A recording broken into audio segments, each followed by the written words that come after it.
We're virgins! WTF! WTF!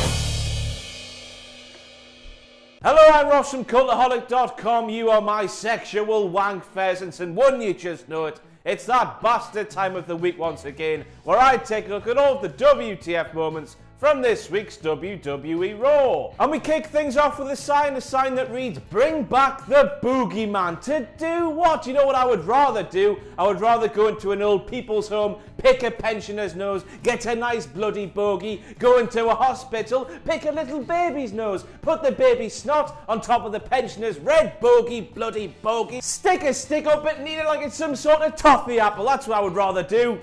Not too keen on the boogeyman, me.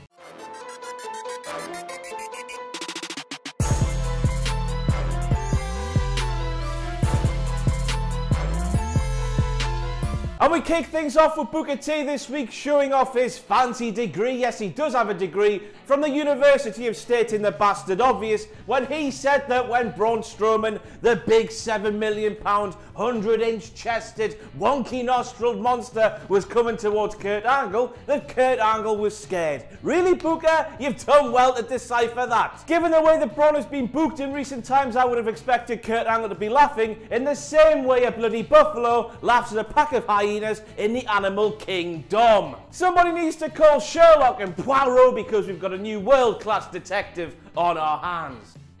That hand belongs to Braun Strowman. Why does Braun Strowman's thumb have a portrait of Kurt Angle on it? Michael Cole with the single biggest oversight since Jack Swagger decided to wear that keychain back in 2016.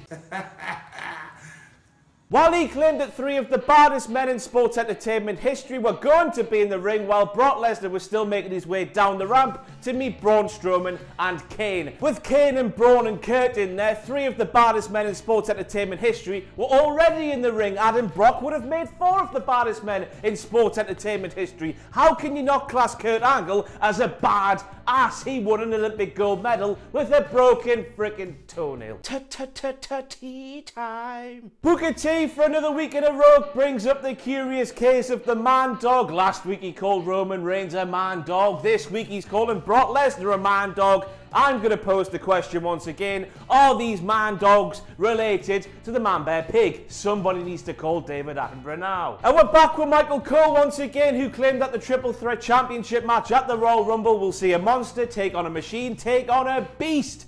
Kane has been downgraded from a monster to a machine, like he would a Samsung Galaxy Note, all the way down to a Nokia 3310. You see, for the last little while, WWE have been saying that Braun and Kane have been monster against monster for a longer accumulative time than I'll be watching Matt Hardy on that stream on Thursday. Jesus Christ. And just like my mind will be come Thursday evening, that monster versus monster stick has now gone. They brag about this, yet their ratings are still a massive talking point, even though one of the major problems with their low ratings is staring them right in the face, like a little infant when you're in a restaurant sat next to a table with an infant on. By God, I hate it when that happens. Yes, their ratings are massive compared to a lot of other entertainment shows, but the ratings these days just aren't as big as what they were in years gone by. Therefore, people always poke a little stick at them. Why? That's because millions, literally millions, as shown by that graphic, have migrated from watching the weekly show live to just catching the highlights and avoiding the slog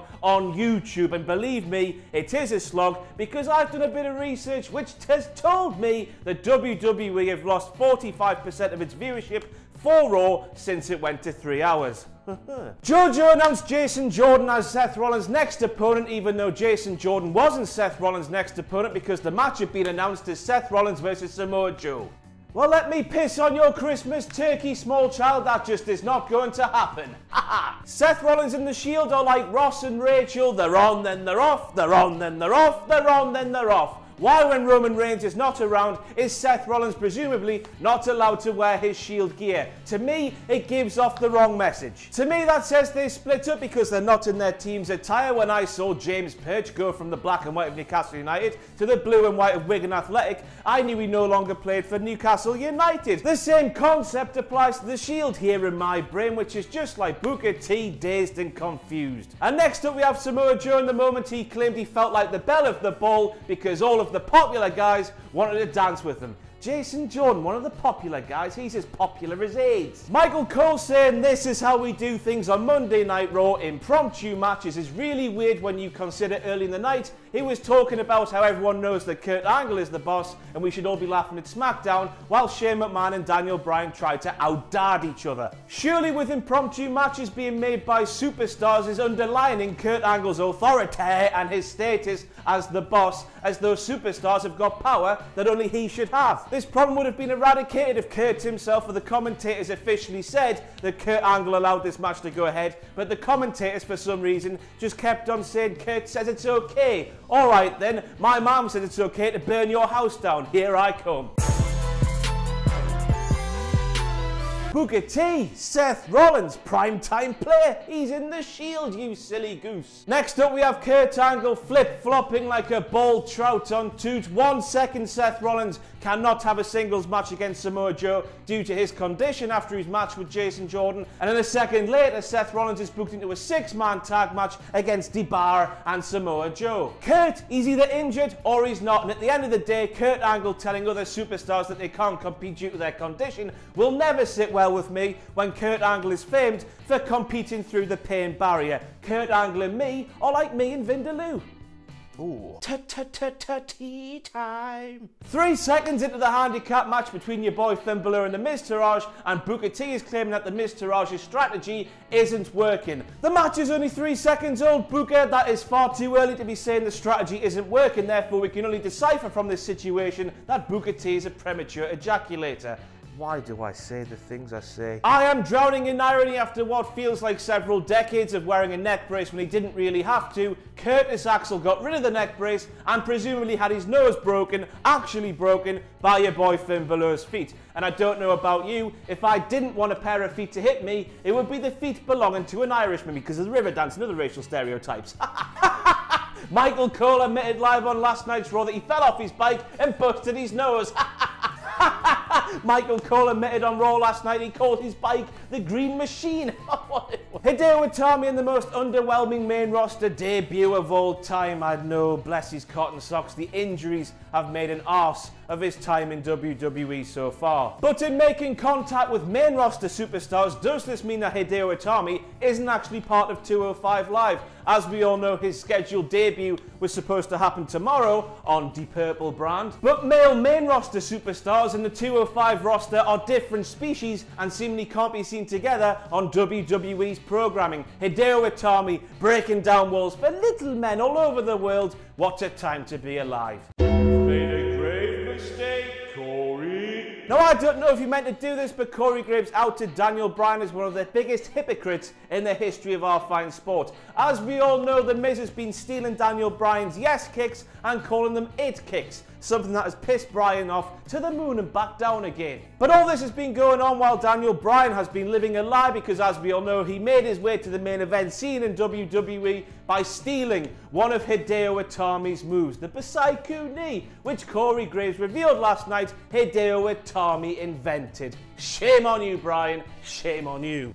Nah, that's definitely Cruiserweight Champion Enzo Amore with Drew Gulak ahead of Drew Gulak's biggest match of his career. Now, living your life on the Zotri must be like living your life with a bloody massive turd right in front of your eyes. It looks awful, it stinks, and you can't see where your bloody life's going. Now, not all WTF moments have to be negative because Drew Gulak's DDT on last night's Raw is just all kinds of clapping in an echoey room, sorry for the sound quality. Now, if you can't be asked to watch it, here's what happened. Drew did a standing suplex to Cedric Alexander over the top rope. Cedric Alexander landed on the apron, but the momentum continued, so he back suplexed Drew Gulak all the way over the top rope, and because there was no apron for him to stand on, his feet landed on the floor. When he landed on the floor, he dragged Cedric down into a gnarly ass DDT. What a move. All kinds of clapping in an echoey room. Sound quality, sorry. Forget the rope break referee because Gabby Logan Gabba Gulak is definitely being pinned right there. There's no question the shoulders are down there, and there's no question in my mind whatsoever that referee there came from the same referee school as Shane Triangle Illuminati I Love Through Balls on FIFA McMahon.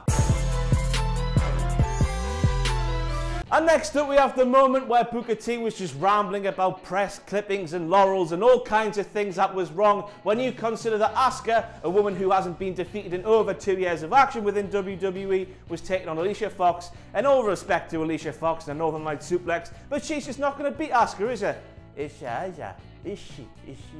Is she? Maybe Booker T should start listening to Ronan Keaton, because as he famously once said, because he's Irish, that was actually translated into English as you say it best when you say nothing at all. Tea time. And next up we have Booker T declaring one of Asuka's kicks to Alicia Fox's head as a coup d'etat, or the French might say coup d'etat, who knows? Who knew that kick there just saw the military overthrow the government? Just like that. Booker T, what toot are you tooting? I can't. And next up we have Booker T saying that he always tells his students that they must make it in the locker room before they make it in the ring. This of course is Booker T, who always goes on about wrestling just being about the checks and the championships, and Booker T who lambasts anybody who tries to or actually has friends. Tea time. No ma'am, I'm full, I can't have any more tea. We're back with Booker T once again when he claimed that the placement of Samoa Joe's knees are devastating, and he knows because he felt them. When have Booker T and Samoa Joe done the graps in WWE, I hear you ask? Well, I'm here to tell you they haven't. Booker T was referencing his matches with Samoa Joe in NWA TNA Impact Wrestling Global Force TNA Impact. He was sending virtual hugs down that way, which as we all know just doesn't happen in WWE. Made a grave mistake, Corey Graves calling that thing there a doomsday device is like me calling Corey Graves Jimmy Neutron. They really are the same, but they're very much different at the same time. Matt Hardy had a game of chess with a fish. The Snickers moment of the week featured that guy from New Japan Pro Wrestling. Why would WWE feature that guy from New Japan Pro Wrestling when he isn't on their television show and has a huge match in New Japan Pro Wrestling coming up?